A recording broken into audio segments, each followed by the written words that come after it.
Most people would love to inquire the mind of the president because the country is still waiting for President Cyril Ramaphosa's cabinet announcement.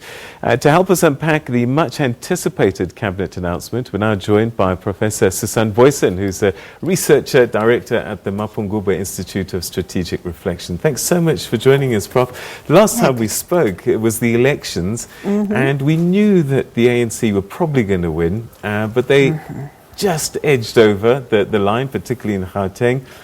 Enter Cyril Ramaphosa, stage right, and he was inaugurated this past weekend. And now we've been waiting with bated breath for his first big decision as president, and that's to announce a cabinet. Do you think it's today? It seems like it, more than previous days, and we know that some essential business like the ANC's Integrity Committee report on the tainted 22, or now not tainted 22, and the inauguration of, as MP of Didi Mabuza, those things are out of the way. Those are things we've been waiting, the country has been waiting to exhale while the ANC was sorting out its pre-election business so that it can get to this important point. All right, so we now know the MP list, so we know where he can choose from, bar two people. And some names have dropped off that were ministers, they're not on the MP list. Does it give us any indication of who might be on the final cabinet list? And it's going to be a smaller one this time around. It is, and that's one of the big questions. How much smaller? Is it indeed going to be going down from well into the 30s to 22, or is it going to compromise and keep it a bit higher? Indications are probably that it's going to be on the smaller side. I think that's one of the opportunities that a smaller one would create for Cyril Ramaphosa is that he would be seen to be chopping from both factions of the ANC, both from his own faction and from the other faction, which would mean it would be less factionally divisive if more people, if more heads roll, at least roll off the cabinet.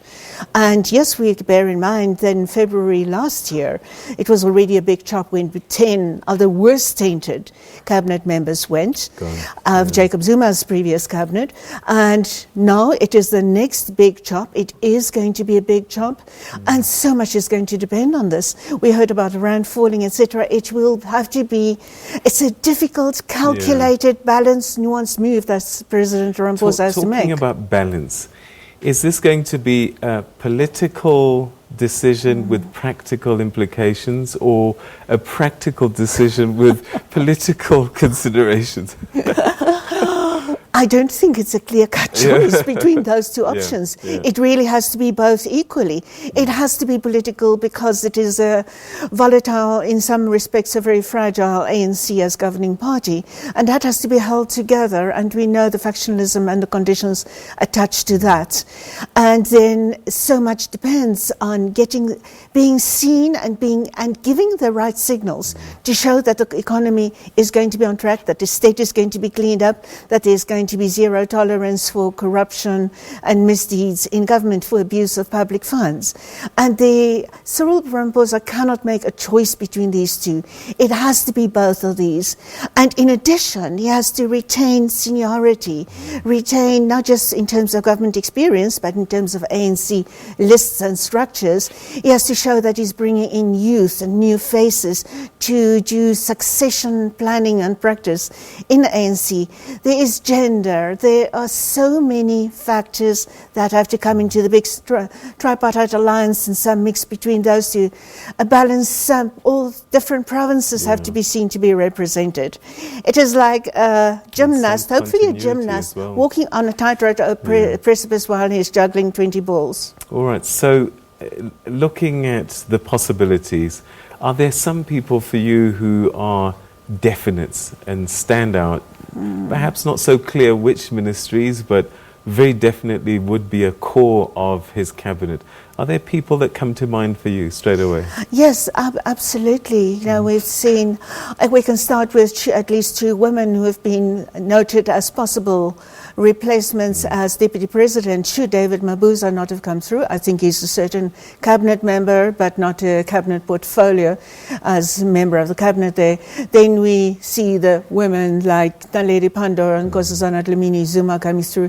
There there are a number of other women. Toko Didiza's name probably is also right in the mix. There are others, the two Lindiwe, Sisulu and Zulu, who probably cannot, we think at this stage, be left off. Those kind of names are there. And then on the men on the seniority side, of course, there's Jeff Radebe, who's always been in cabinet. It doesn't hurt to be brother-in-law. Not at all. And yes, and that list goes on. There's quite a few. Bheki Cele, for example, I cannot see, he's been such a kingmaker and ensuring Cyril Ramaphosa's power. I cannot see how he's going to be left off. Pravin Gordhan, contentious at the moment, but if Cyril Ramaphosa wants to be seen to having a clean out agenda, clean out of government and clean up, he has to do that. Chichimbeni is probably a certain one. They're quite a blatant Zimande, the alliance one. And then the number of remaining spaces just shrinks. We know new faces like there's Ronald Lamola, Zizi Kodwa, Jackson Tembo, those names, and a few younger women also waiting to fill those posts. And of course, and we know these cabinet appointments, there will always be a few surprises. And we know there are, as you mentioned, those two spots where two outsiders could be brought in. And there are people who have even been speculating whether Julia Madonsela cannot come in as the minister or this, that, or that. We do not know, but we know there are going to be a few unexpected ones too. Will he take a chance with people like Batabile Dlamini? He cannot afford to do that, even if she's one of the most senior women on the NWC. The ANC Women's League? The ANC Women's League have passed because of the elections gone? I think they will be able to get a few other members on as Women's League. Ramaphosa cannot afford to carry that kind of baggage. That will sink the cabinet ship like in 2 seconds before 6 p.m. this evening. All right, we wait and see. Prof, always great to hear your thoughts. Let's see what happens. It may or may not be announced a little bit later on today. But thanks so much indeed for sharing your thoughts with us. And we wait with bated breath.